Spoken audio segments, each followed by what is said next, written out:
Digital, बातमी खरी, भूमिका ठाम।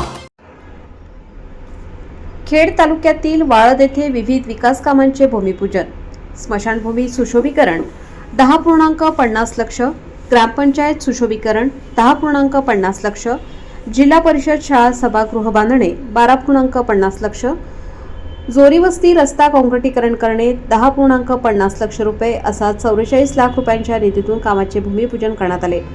उपमुख्यमंत्री एकनाथ शिंदे यांच्या मार्गदर्शनाखाली पुणे जिल्हा शिवसेना प्रमुख तथा सभापती भगवान पोखरकर, शिवसेना जिल्हा संघटक महादेव लिंबोरे, वाळद गावचे सरपंच मनोहर पोखरकर, उपसरपंच विक्रम पोखरकर, ग्रामपंचायत सदस्य नितीन वाळुंज, मीराबाई पोखरकर, धनिका पोखरकर, मनीषा सावंत, तळपे मॅडम, SS फाउंडेशनचे डॉक्टर संतोष सुपे, बाजार समिती संचालक सुधीर भोमाळे, समीर सुलपे, हिलेताई, मोरमारेताई, प्रकाश पोखरकर, बाळासाहेब सावंत, चंद्रकांत शिंदे, चंद्रकांत पोखरकर, दीपक पोखरकर इत्यादी ग्रामस्थ मोठ्या संख्येने उपस्थित होते।